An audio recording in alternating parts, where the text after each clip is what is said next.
Signora consigliere federale Sommaruga, è un vero onore per me come ticinese di vederla oggi e incontrarla. Ich hätte gerne auf Deutsch zu reden, aber leider 30 Jahre im Asien ist es ein bisschen schwierig, auf Deutsch zu reden für solche Programme heute. So, also ich werde jetzt auf Englisch reden, wenn Sie nicht dagegen haben. Danke vielmals für Ihr Verständnis. It's a very interesting opportunity for Swiss people to gather today and understand and talk about the issues of trafficking, the issues of this major evil that is making its toll around the world. A long time before I talk about trafficking, and people say, well, it's only down in Cambodia or down in Vietnam. But trafficking is taking place all over the world, including Eastern Europe, and Switzerland is also involved. I left Switzerland many years ago. I'm just a very simple man. I'm Fartesina with a big dream. I left Swiss Airline. My wife left the Credit Suisse, and we decided to go to Asia because we had a big dream. And we still live today this dream of bringing freedom to women and children. From Afghanistan, the voice says today, from this lady, she says, I never got the chance to excel, to show my potential, to reach my dreams. In Afghanistan, it doesn't work that way, at least for girls, it doesn't. Because I was abused and I was rejected by my family, I was exploited, humiliated, raped, and abandoned. Because of what happened to me, I was disgraced. To stay alive, to survive, I ran away. Because in my country, you can get killed when a man abuses you. I searched for a place for a long time, a place of refuge, of belonging, but every shelter and safe home and safe house felt like a prison. I want to be free.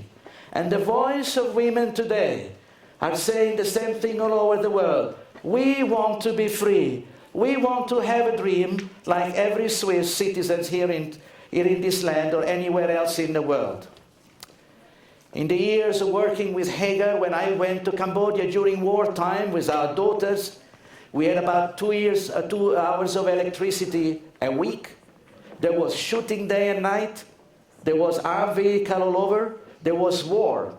But we had the dream and the desire and the commitment to bring help to women and children that were wandering on the streets, that had to escape war, had to escape abuse. And we launched the Project Hager. We put all our money we had out of our pockets and put it on the table and started this organization that today works in about 3 countries and have representation in 10 others. We had many people that came to visit us. We had many people from the World Bank who supported us. We had bureaucrats, technocrats, people who write papers, PhD degrees, to come and study. How does it happen that a woman that used to be in slavery, that had no rights whatsoever and no future whatsoever, now could live freely, be smiling, enjoying, and loving life? And so this man came from Washington. We call them pen pushers. They write papers every day. And he wanted to see exactly and touch with his own hands, smell and see exactly what's happening. So I took him on a place on the northern part of Cambodia where the government has given me 200 hectares of land. He was free. He was free because the Khmer Rouge lived there, and I took it. When you have no money, you take what is given to you. So I took 200 hectares of land and I built a village. And in that village, we resettled women with their children, mothers with their children who used to be in abusive and exploitive situation. So I took this man from Washington and he said, let me talk to one of these women. I want to find out what is it that makes them so happy by living here. So I introduced to one of the ladies who was working there. And she started to share her story, how as the mother of many, many children, she was subjected to so much humiliation, daily beatings, psychologically abused, and embarrassed in front of their friends. She had to have sex with her friends. She was humiliated in the community. She was rejected. She was scorned. And because she burned the rice, she would be beaten. And as a punishment, she would be taken by the hair and she would be taken to the pig's trough in a place where the pig eat, and she would have to eat there. And she had no value, no meaning for life whatsoever, and her dream was to die. And she explained to this man from Washington, he said, my life has changed since I came here because no one forces me to eat with the pigs. Do you understand what it means for a woman that all her freedom and the dream was not to eat with the pigs anymore, not to be taken by the hair and beaten and be humiliated in front of us, in front of everyone. But her dream was to live in a house with her children, love life, being able to work and produce. We're talking about human dignity. This woman, because she was able to work, she gained her human dignity. And with a big smile, she told this man from Washington, Hagan made a difference to me because now I have dignity and before I didn't. So what is it so special about dignity? I believe dignity is very, very important. In every conference that I've been, I met many girls, many women who came out from abusive background, exploitation, and they all talk about the day I started to work is the day I found my dignity. It was not that many years in the shelter. Some of the shelters are prison. They cannot go out. They cannot do this. They cannot do that. And they are told to do everything. And their life is meaningless. But the day they started to work is the day they found dignity. Human dignity originates from God. And it is God that gave us that dignity. We are made in the image and likeness of Him. Human life is sacred. And it's the most central and clear reflection of God among us. Human being is a transcended worth value that comes from God, and the dignity is not based on a human quality, it's not based on where you come from, it does not based whether you have money or not, it's not based about any other legal mandate or individual merit or accomplishment. Human dignity has been given to you the day you were born to reflect the image and likeness of God, and as such, we approach them. Human life is sacred.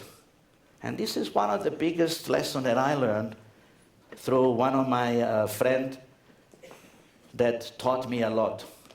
El Señor Cornelio Sommaruga. One time I met with one of the meetings I had with him. Being so overwhelmed by the stuff he did in all his life, I asked, Cornelio, what makes you tick? Why you do all this? And he says, Signor Pier Giorgio Tami. He called me still, he's the only one who calls me Pier Giorgio. Signor Pier Giorgio Tami, la dignità umana, human dignity, is what makes me do all these things. And that is his passion and that is his vision. I say this because it's very important before we start to talk about trafficked women, abused women, exploited women. And we start to see these people as statistics, as objects of our program. But these people, being trafficked or abused, they are the object of our love and our outreach. We, many times with development programs, are also guilty to approach them as they are clinically very clean. They don't carry the notion of emotions or feelings, and they're just statistics. And so we build programs from development agency to government development agencies. We see them as beneficiaries, the clients, and we see them as statistics. But actually, many times these programs don't bring anything and don't bring any change because we lack the human connections. We lack that soul to soul, and we many times don't feel the pain. I remember being with a group of Swiss people in Vienna during a United Nations Trafficking Conference, hearing a lot of specialists and a lot of researchers, people with PhD and more PhD, that they research and study, wrote reports, read reports, and therefore study more, and came out with a conclusion that in order to solve the problem of trafficking, we need more money in order to do more research. And I thought, what are you talking about? Have you ever talked to a woman? Have you ever looked in her eyes and see the emptiness and see down through her soul the darkness and the agony and the desperation and the hopelessness? Unless you do so, we will never bring a change in the lives of these people. Feel the pain. It's never mattered what I wanted, said one girl. A mentally disabled husband, abusive family, murdered my children. My life has been filled with endless torture and pain. I wanted to go to school. I wanted a job. I wanted to live safely, independently. But in my family, no one cared, says this lady. No one has ever cared for me. Husband attacks wives. Sons beat their mothers-in-law, abused. My mother-in-law killed my youngest while he was still inside me. My brother-in-law beat my nephew and my son and shot him with a gun. Another used his fist to forever silence my young daughter. And I saw and I heard and felt it all. When I arrived at the shelter, I didn't speak. All I felt was pain and emptiness. And I was so ashamed of what happened to me. And I hated myself for it. You feel the pain. You look in the eyes of these people, and they are not statistics, they are not traffic, they are not animals, they are not objects of our studies. They are human beings with dignity. And when we feel the pain, when we see them in their eyes and we share the tears, we are able to connect with them and share our humanity with them. And that's what I believe God has called us to do. We want to transform the way that we look at poverty. We want to transform, I want to change the way we look at this situation. We want to look no longer at poverty reduction. All at development agency always talk about poverty reduction. I want to talk about wealth creation. Why always talk about poverty reduction? Have you ever seen someone getting up in the morning and say, today I try to reduce my pains. Today I try to make a meal not as bad as yesterday. No one starts a day with a negative outset like poverty reduction. We start the day and say we create wealth. We create, because in that wealth we're able to give people freedom. And freedom is that's what the people are crying for.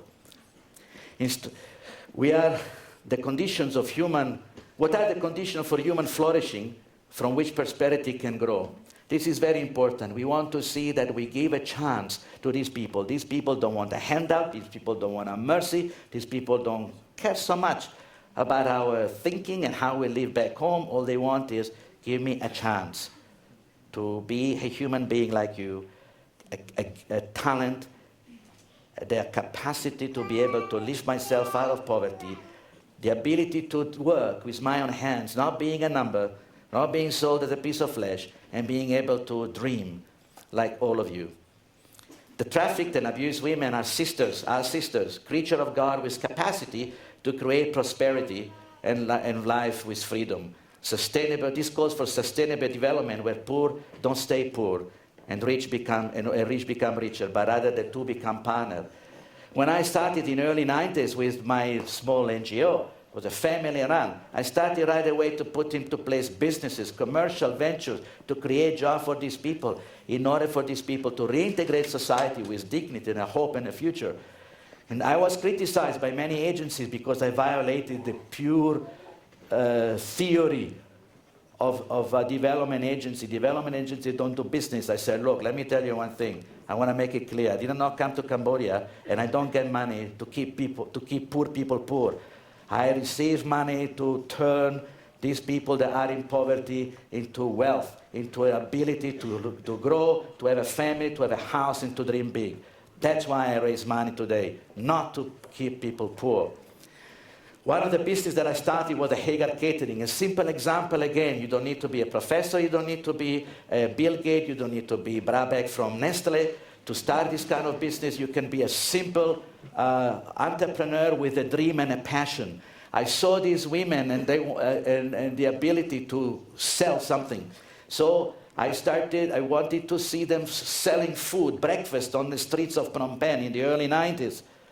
And I had those who wanted to sell the soya milk and those who wanted to sell the breakfast.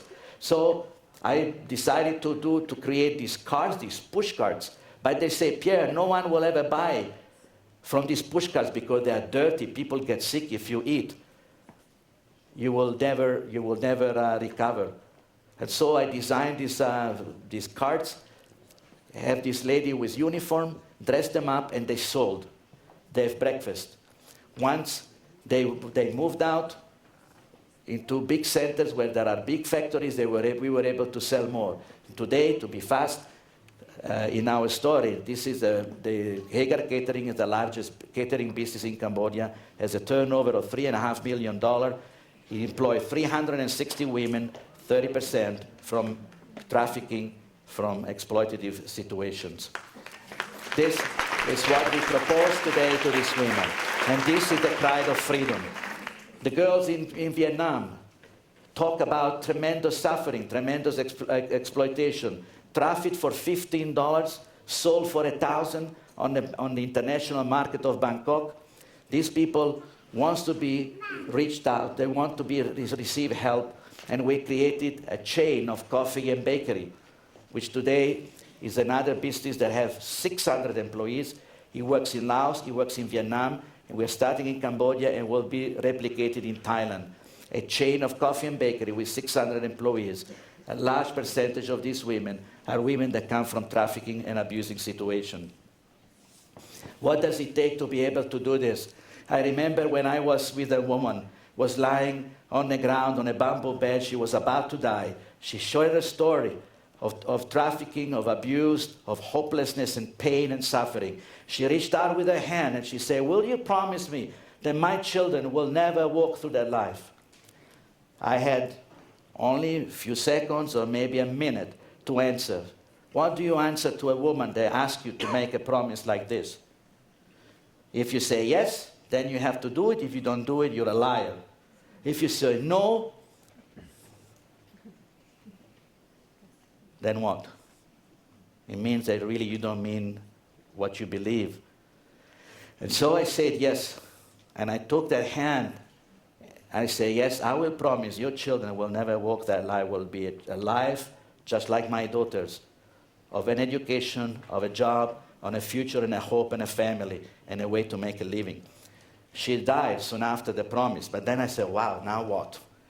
I come home, I told my wife that we're going to start this new business, and usually wives are very good and wise. They say, yes, good, and where do you get the money?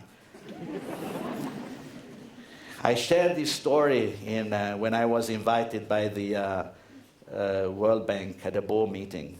And people started to talk about it, say, yeah, I always take money, a lot of money. And I shared a very small principle that I share with you today. My friends, it's not about money. It's about one thing. It's called courage. The courage to stand up, the courage to take lives in your hand, the courage to dream, and the courage to do something about it. Because when you have an idea, when you have a dream, money will come. Money will come from left and right.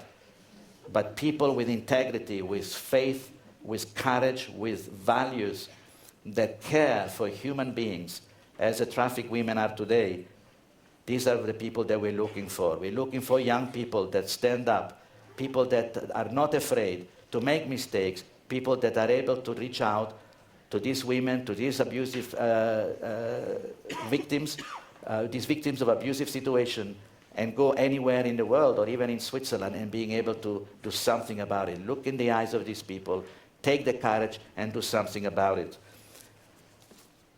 I close in sharing a very small story. A couple of years ago, a young Swiss girl, also from Ticino, came with the exciting zest of life. She wanted to make a change. She was part of a hotel school. And she prepared for me the feasibility study and the foundation of what today will be the Royal Academy of Culinary Art in Cambodia, which we hope to launch next year, a Swiss cooking school, simply said. She was excited about this, and she had big dreams, but she carried with her a huge, big burden. She knew she would not live long, but she gave everything she had. She had a big dream, prepared for the school, and then she moved on to New York, dreaming big to be able to go and work there. Unfortunately, fate was it that that day she wanted to board the train. She was no more, and she's no longer with us. But on the top of her Bible she carried with her, with laptop, iPhone, iPad, iPod, she wrote an important statement. Do we have it?